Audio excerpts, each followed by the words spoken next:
Todo el mundo conoce a Bruno Mars, el artista, pero nadie conocía al verdadero Bruno.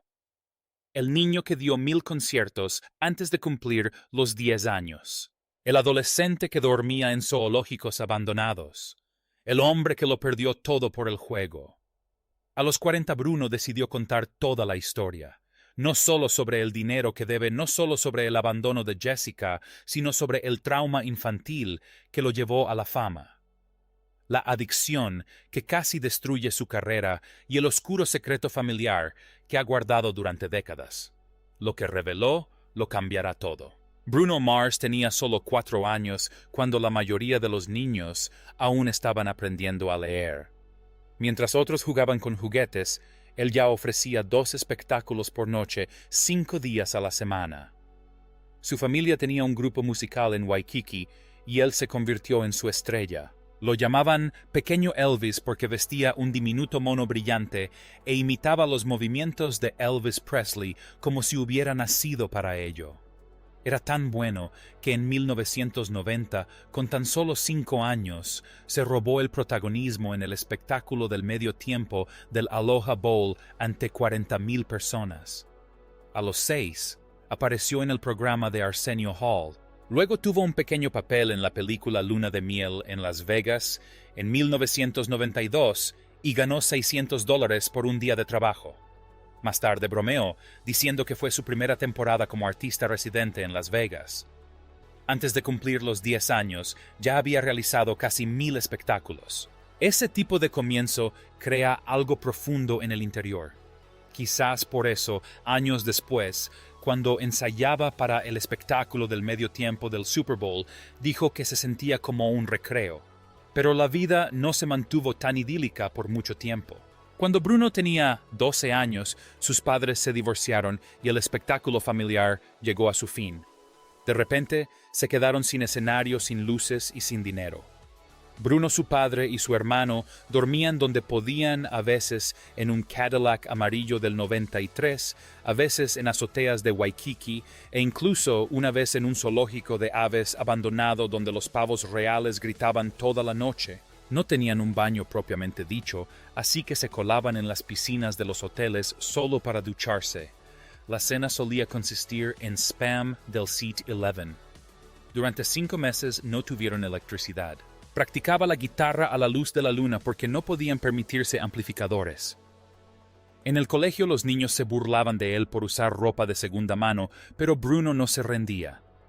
Ganaba $75 por noche imitando a Michael Jackson, con lo que podía pagar las maquetas y el billete de autobús.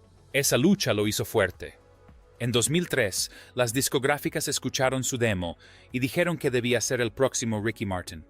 Querían que cantara en español, aunque él no escribía en ese idioma. Él no quería eso. No quería ser la imagen que una discográfica tenía de un artista latino, así que eligió un nombre de su infancia, Bruno. Lo eligió en honor a un famoso luchador llamado Bruno Sammartino y le añadió Mars. ¿Por qué? Porque una chica le dijo una vez que tenía tanta confianza en sí mismo que debía ser de Marte. Cuando se mudó a Los Ángeles en junio de 2003 tenía 18 años. Bajó del avión con solo $600, 3 CD de demostración y el nombre de Bruno Mars escrito en su etiqueta de equipaje. En su primer año, pasó por 4 lugares diferentes, donde vivir un motel de $40, la noche en Sunset Boulevard, y un pequeño estudio en Koreatown que compartía con otros 6 chicos. Para sobrevivir, consiguió un trabajo en Van Nuys Boulevard, a base de mentiras, a pesar de no tener ni idea de cómo manejar un equipo de DJ. Lo despidieron después de 2 noches, pero los $75 que ganó le ayudaron a evitar que le cortaran el teléfono. Ese verano hubo semanas en las que solo comió tacos de 99 centavos de Jack in the Box. En febrero de 2004 Motown le ofreció un contrato. Era de tan solo 3 páginas. Bruno bromeó diciendo que había visto menús de desayuno más extensos que ese. La discográfica no sabía qué hacer con él. Querían un cantante de pop latino. 9 meses después, lo despidieron sin haber lanzado ni una sola canción. Fue humillante. Ya le había contado a su familia que había firmado un contrato discográfico, pero ese fracaso resultó ser una suerte. Otro artista que pasó por Motown al mismo tiempo fue Philip Lawrence. Los dos se hicieron amigos y se prometieron crear música que las discográficas no pudieran ignorar. Para 2006, Bruno y Philip estaban en la ruina, pero con mucha ambición. Componían música en la parte trasera del destartalado Toyota Corolla del 99 de Philip, aparcado frente a un pequeño estudio en Hollywood. Ari Levine dirigía el estudio. Él tenía el equipo. Bruno y Philip tenían ideas. Le comprarían burritos en el City-11 como pago. Cuando un acorde o ritmo les parecía bueno, gritaban, «¡Eso es un Smeeze!». Así se les conoció los Smeezingtons. Trabajaban 10 horas al día, 6 días a la semana, analizando canciones de éxito y aprendiendo a componer las suyas. Estudiaron más de 1000 canciones antes de lanzar siquiera una. Entonces intervino Hemi, la hermana de Bruno. Trabajaba en el mundo de la moda en West Hollywood y le pasó uno de sus CD de demostración a un tal Mike Lynn. Mike trabajaba para Dr. Dre. Al principio casi tiró el CD porque la voz sonaba rara como la de una ardilla. Pero a los 43 segundos, Bruno alcanzó una nota alta que hizo que Mike se detuviera y rebobinara. Lo llevó en avión a una reunión en los estudios Record One. No le ofrecieron un contrato, pero el hecho de que alguien importante se fijara en él le dio a Bruno un gran impulso. En Los Ángeles, que la persona adecuada te vea puede cambiarlo todo. Para sobrevivir vendieron una canción que habían compuesto para sí mismos titulada Lost to Minuto, por $20,000. Apenas les alcanzó para evitar que los echaran de su local. Pero su gran oportunidad llegó cuando escribieron el estribillo de Right Round de Flo Rida. La canción alcanzó el número 1 y vendió 636,000 descargas en su primera semana. Eso fue un récord digital en aquel entonces. Luego compusieron Nothing on You de B.O.B., que fue otro éxito. Para cuando Bruno lanzó Just the Way You Are, en 2010.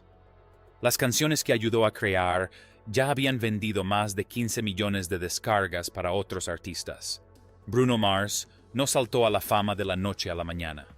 Su carrera en solitario comenzó con un EP fugaz titulado It's Better If You Don't Understand. Se lanzó el 11 de mayo de 2010 y pasó prácticamente desapercibido. Duraba apenas 13 minutos y contenía solo 4 canciones. Y a finales de 2011 solo había vendido 27,000 copias en Estados Unidos. Parecía pequeño, incluso olvidable.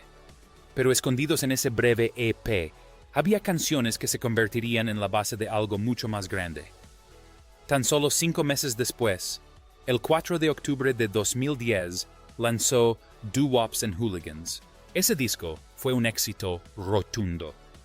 Producido con un presupuesto de $70 y sin utilizar samples prestados, el álbum alcanzó 7 discos de platino en Estados Unidos y superó los 15 millones de ventas mundiales en 2020. Solo en el Reino Unido permaneció en la lista oficial de álbumes durante 400 semanas consecutivas. Esos son casi 8 años más que Abbey Road o incluso Thriller. Luego llegaron los sencillos. Su debut, Just the Way You Are, entró en la lista Billboard Hot 100 el 7 de agosto de 2010 y alcanzó el número 1 tan solo 8 semanas después. Se mantuvo en las listas durante 48 semanas y obtuvo 13 discos de platino. Solo en Estados Unidos vendió 6,7 millones de descargas, lo que la posicionó entre las 25 canciones digitales más vendidas de la historia. Luego llegó Grenade. Durante su semana de mayor éxito, alcanzó las 559,000 descargas, lo que representó el 8º mayor total semanal en la historia de la música hasta ese momento.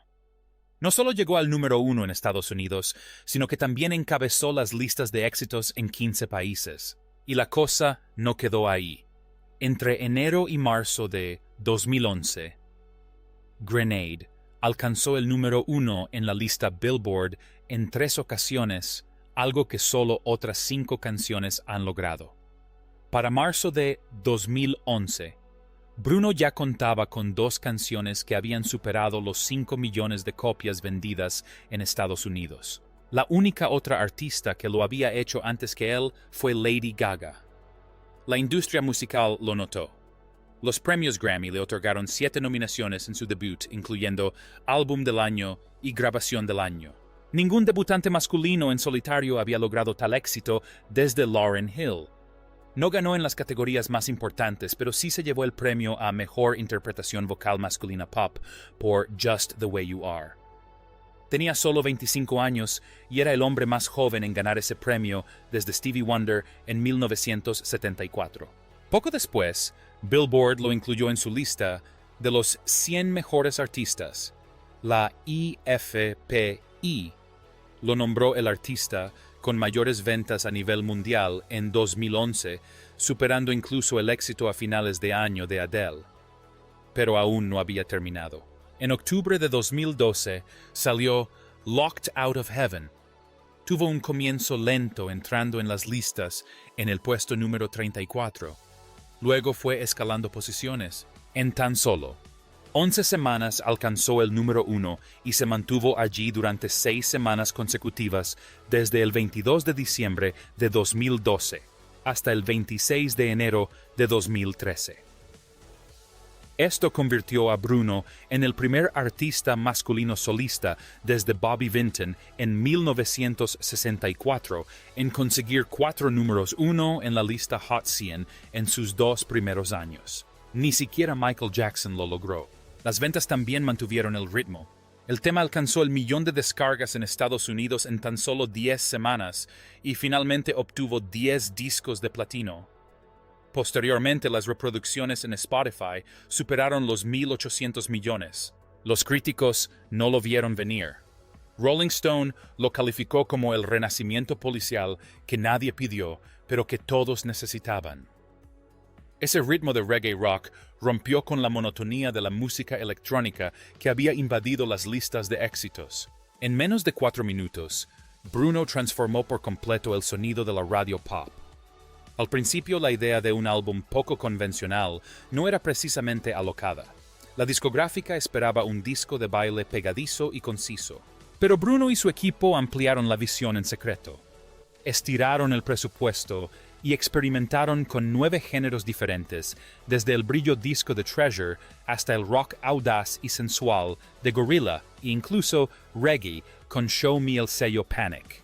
Un memorándum advertía que la radio no emitiría un álbum tan caótico. Bruno no se echó atrás. Incluso renunció al 4% de sus futuras regalías para pagar instrumentos de viento en vivo y equipo antiguo. El riesgo valió la pena. En menos de un año, el álbum vendió 6 millones de copias en todo el mundo. La crítica quedó atónita.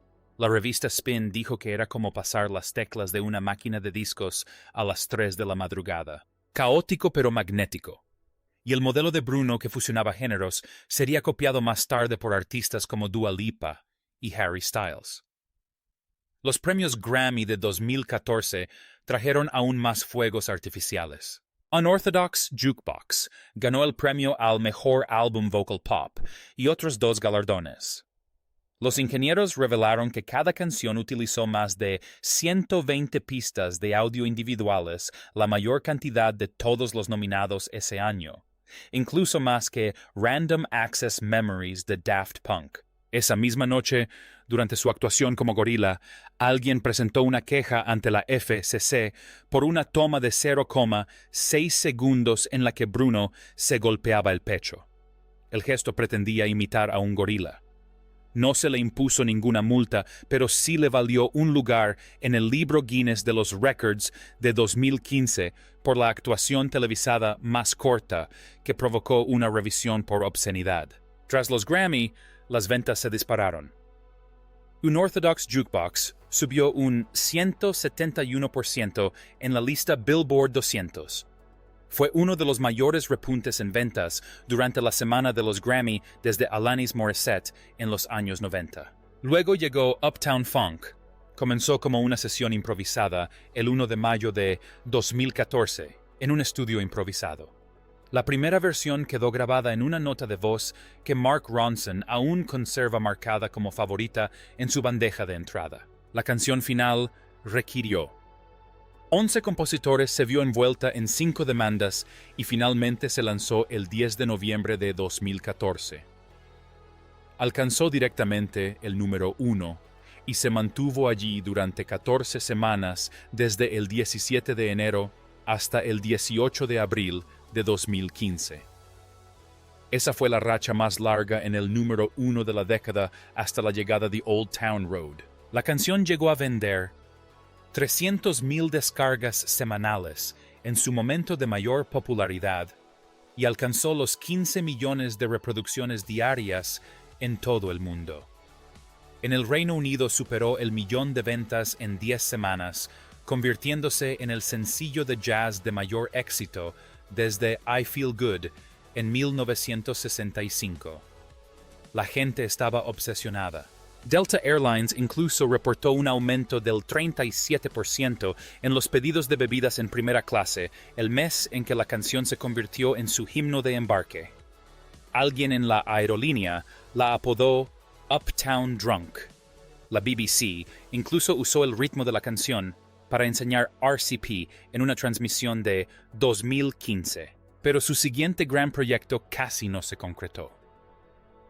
Cuando Bruno entregó 24K Magic en 2016, el sello discográfico no quedó impresionado. Solo tenía 9 canciones y duraba 33 minutos menos que algunos EP. Pero Bruno se mantuvo firme. Quería que sonara como una cinta de fiesta de los 90 sin canciones que se saltaran. Cuando llegaron los Grammy el 28 de enero de 2018, arrasó. 24K. Magic ganó álbum grabación y canción del año, convirtiéndose en el segundo álbum de R&B del siglo en lograr esa hazaña. Ganó 6 premios en una sola noche. Los resultados fueron inmediatos. Las reproducciones de That's What I Like aumentaron un 130% y la canción terminó alcanzando el 7X platino. Para abril de 2018, el álbum había superado los 5 millones de ventas mundiales, aunque nunca llegó al número 1 en la lista Billboard 200. La gira que siguió fue igual de espectacular. La gira mundial. 24K Magic comenzó el 28 de marzo de 2017 en Amberes y finalizó el 30 de diciembre de 2018 en Honolulu. Incluyó 215 conciertos en 6 continentes. En Nueva Zelanda, batió el récord de Beyoncé al vender 48,583 entradas en Auckland, 4,100 más que en su concierto de 2016. Al finalizar la gira, se habían vendido 3,5 millones de entradas y recaudado $367,7 millones. Esto la situó entre las 10 giras más taquilleras de la historia. Incluso superó en recaudación a la gira original de U2's Joshua Tree Tour y al Monster Ball de Lady Gaga. Cada canción de 24K Magic fue creada con una atención al detalle increíble. La introducción con Talkbox del tema principal recordaba a Computer Love de 1987. Los suaves sintetizadores de Versace on the Floor evocaban los clásicos de Babyface de 1994. El remix de Finesse con Cardi B se mezcló con una consola de 25 años para lograr ese sonido de principios de los 90. Incluso el número de 9 pistas no fue casual. Bruno dijo que su casete favorito Don't Be Cruel de Bobby Brown tenía 9 canciones en cada lado. A la crítica le encantó. Uno de ellos lo calificó como la lección de historia más valiosa del pop. Otros le atribuyeron el mérito de haber traído de vuelta el funk al gran público en una época en la que todo giraba en torno a los ritmos de la música electrónica, y de alguna manera aún tenía más sorpresas reservadas. En septiembre de 2018, Bruno grabó el estribillo de Wake Up in the Sky de Gucci Mane en menos de 30 minutos. El tema se publicó el 14 de septiembre. Alcanzó el puesto número 11, pero se mantuvo en las listas. Para julio de 2025 ya había obtenido 6 discos de platino y acumulado 1.400 millones de reproducciones en Spotify, más que muchos éxitos número 1 de ese año. Era de noche en Las Vegas. El Dolby Live Theater estaba abarrotado. A las 23:47, Bruno Mars apareció en escena luciendo un smoking dorado. La sala quedó en silencio. Entonces lo dijo Silk Sonic es real. Segundos después empezó la música. Una suave balada clásica llenó la habitación. La canción se llamaba Leave the Door Open. Y justo a las 12:01 de la mañana se lanzó para que todo el mundo la escuchara. A la gente no solo le gustó, sino que les encantó. Alcanzó el número 4 en la lista Billboard de inmediato y en tan solo 4 semanas llegó al número 1. Se mantuvo allí durante 2 meses completos. A mediados de 2022, la canción había sido reproducida más de 2.300 millones de veces en Spotify. Silk Sonic no solo era real, sino imparable. Un año después subieron al escenario de los Grammy. Ambos vestían smoking blanco. Detrás de ellos se encontraban 18 músicos de cuerda. Y sentado como un rey, Bootsy Collins estaba en un trono de terciopelo. Cuando terminó la canción, el público se puso de pie. Esa noche, Leave the Door Open ganó los premios a Grabación del Año, Canción del Año y Mejor Interpretación de R&B. Su álbum An Evening with Silk Sonic salió en noviembre. Fue grabado al estilo tradicional. Una sola habitación sin software sofisticado, todo analógico. Sonaba como en 1973, en el mejor sentido. Tan solo en la primera semana vendió más de 104,000 copias en vinilo. Fue el debut en vinilo más importante de un artista de R&B en más de 30 años. Todo se hizo con sumo cuidado. Para una canción, Bruno grabó 16 versiones diferentes solo de la caja. El último solo de batería de Anderson .Paak en 777 ocurrió a las 3:07 de la mañana después de horas de improvisación bajo los efectos del tequila. Solo hizo falta una toma. A finales de 2022, la gira de Silk Sonic había recaudado casi $145 millones con tan solo 37 conciertos. Eso equivale a casi $4 millones por noche. Algunos fans llegaron a pagar hasta $6,500 por una sola entrada. Nada mal para una banda que busca un sonido retro en plena era digital. Entonces llegó la sorpresa. El 16 de agosto de 2024, Bruno envió un mensaje a las 8 de la tarde, hora del Pacífico: traigan pañuelos. Nadie sabía qué esperar. Minutos después, Lady Gaga lanzó Die with a Smile. Sonaba por todas partes. En tan solo un día, batió récords de reproducciones en streaming con 27,4 millones de reproducciones. Eso fue más que el videoclip de Easy on Me de Adele. Parecía una película. Fue grabado en película antigua de 16 milímetros. Todo era en blanco y negro. Solo 2 voces, una lámpara de araña y destellos de código Morse que los fans luego tradujeron como One Last Dance. La canción dominó las listas durante 18 semanas seguidas y obtuvo múltiples discos de platino en 32 países. Pero no solo era popular. Era una máquina de hacer dinero. Durante su semana de mayor éxito, generó casi $1 millón diarios en ingresos editoriales. Cada segundo de esa canción valía más de $11. En los premios Grammy de 2025, Bruno y Gaga la interpretaron acompañados por un coro gospel. Cuando Bruno alcanzó una nota larga y potente que duró más de 11 segundos, la gente lo apodó el saxofón humano. Ese momento se convirtió en tendencia número 1 en Twitter. Pero quizás lo más increíble, la voz final se grabó en una sola toma. Eran las 4:12 de la madrugada. Bruno acababa de estrellar una botella de tequila contra la pared del estudio. En la canción, en el minuto 3:18, se puede oír el sonido del cristal rompiéndose. Lo dejó así. Dijo que le daba realismo a la canción. Luego vino APT, una canción con Rosé de Blackpink. Ella lo anunció con un breve fragmento de guitarra de 9 segundos en TikTok. En 12 horas 42 millones de personas lo habían visto. Cuando se lanzó la canción completa, entró en la lista Billboard Hot 100 en el número 3, el debut de un dúo femenino de K-pop más exitoso de la historia. El video, repleto de luces de neón y colores vibrantes, alcanzó los 100 millones de visualizaciones en YouTube en tan solo 19 horas. Eso batió récords. 9 meses después, Rosé estaba actuando en el SoFi Stadium cuando se apagaron las luces. Entonces, apareció Bruno. El estadio estalló. Los sonómetros indicaron que el ruido era mayor que el de un motor a reacción mientras los dos cantaban APT. En total, cayeron 1,2 toneladas de confeti.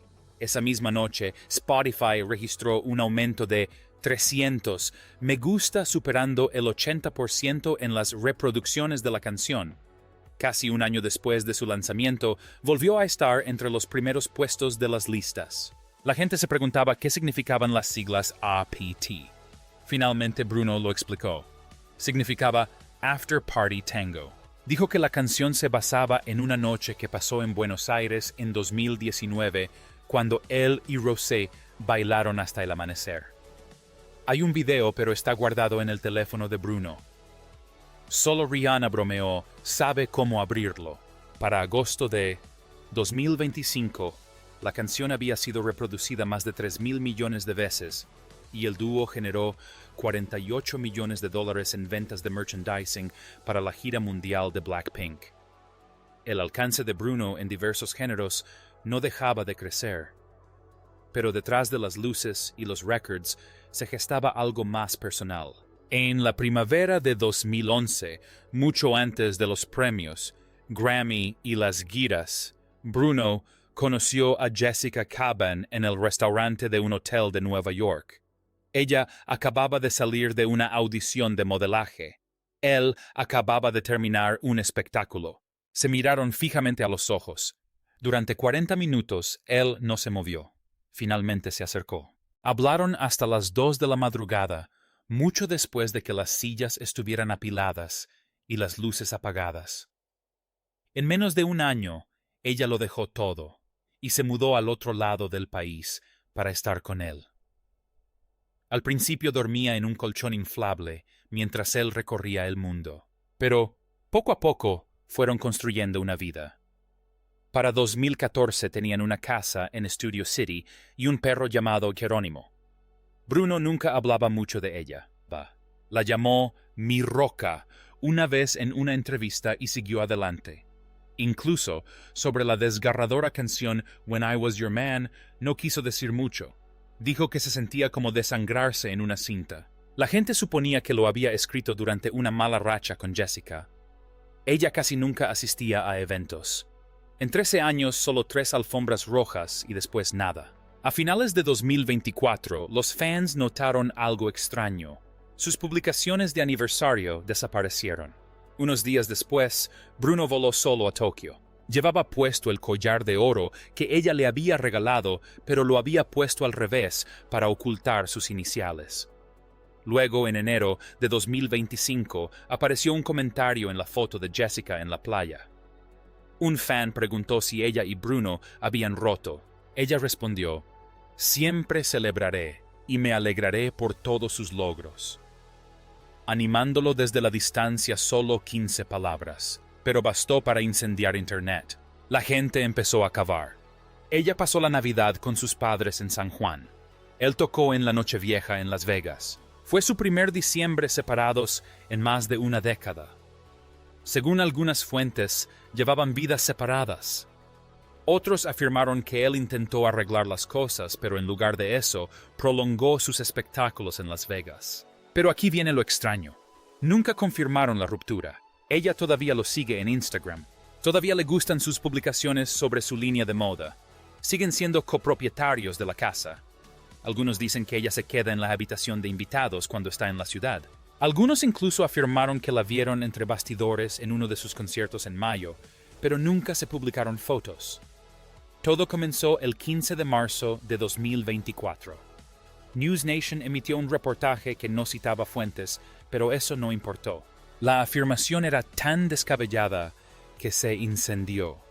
Decía que Bruno Mars debía alrededor de $50 millones a MGM Resorts tras acumular deudas de juego. Y supuestamente para saldarlas, las pagaba trabajando en sus espectáculos en los parques de MGM. En cuestión de horas, Internet estalló. Los blogs de chismes repitieron la cifra sin cuestionarla. Los hilos de Reddit se llenaron de publicaciones que afirmaban que MGM prácticamente lo controlaba ahora. Los programas de entrevistas también se hicieron eco de la noticia. Shannon Sharpe incluso le contó a su audiencia que había oído que Bruno perdió $17 millones en una sola noche jugando al blackjack. Daba igual si era cierto o no. La imagen era demasiado perfecta. Una estrella del pop mundial cantando sobre oro y riquezas, secretamente atrapada por una montaña de deudas de casino. Estaba hecha para convertirse en noticia viral. En tan solo 2 días, el hashtag BrunoBroken estaba por todas partes. Y la frase Bruno Mars $50 millones debt apareció repentinamente en más de 4 millones de resultados de Google. Todo se remontaba a una única denuncia anónima. Ese mismo día, MGM Resorts respondió con rapidez. No con declaraciones vagas de relaciones públicas, sino con un comunicado claro y directo. Le dijeron a Forbes y Billboard que Bruno no les debía nada. Sus palabras exactas fueron, no hay deudas. Incluso dijeron que su relación se basaba en el respeto mutuo. Y se aseguraron de recordar a todos que Bruno era uno de los mejores artistas del mundo. No se trataba solo de proteger su imagen.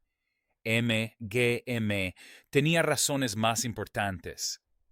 Si el público realmente creía que su principal estrella estaba ahogada en deudas, eso podría poner nerviosos a los inversores. Incluso podría generar problemas legales. Ya se rumoreaba que MGM había inventado la historia solo para vender más entradas. Pero su negación oficial fue lo suficientemente contundente como para desmentir esa teoría. En 3 días importantes medios como Variety repitieron su declaración palabra por palabra. Y el precio de las acciones de MGM no se movió. Wall Street, al parecer, les creyó. Bruno, sin embargo, no hizo una declaración aburrida. Convirtió todo el asunto en una broma. Durante su concierto en el Park MGM, el 12 de abril, miró al público y dijo completamente en serio, «Desde que me dijeron que tenía que pagar 50 millones, mi teléfono no ha recibido ni un centavo. ¿Dónde están mis amigos cuando estoy despierto?» La multitud rugió. Ese momento fue grabado compartido y visto más de 6,8 millones de veces en TikTok en tan solo un día. Unos meses después, el 28 de enero de 2025, Spotify anunció que acababa de alcanzar los 150 millones de oyentes mensuales. Bruno lo compartió y añadió el siguiente mensaje. «Sigan reproduciendo. Saldré de deudas enseguida». 2 semanas después, sorprendió a todos apareciendo en el escenario del SoFi Stadium junto a Rosé de Blackpink. Su frase inicial, casi libre de deudas, fue directa a Instagram y consiguió 32 millones de visualizaciones en solo 3 días. Cada vez que bromeaba al respecto, la historia perdía su impacto, y cada vez que decía algo, la gente lo compartía. Se convirtió en publicidad gratuita para sus conciertos y sus canciones. Aún así, había una razón por la que muchos lo creyeron desde el principio. La cifra $50 millones sonaba a mucho, pero no imposible.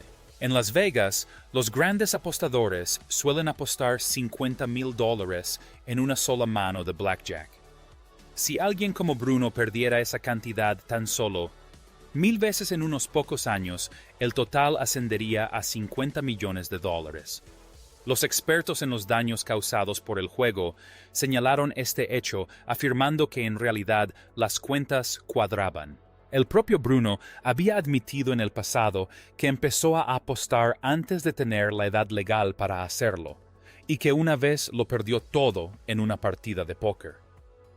Eso hizo que el rumor pareciera aún más real.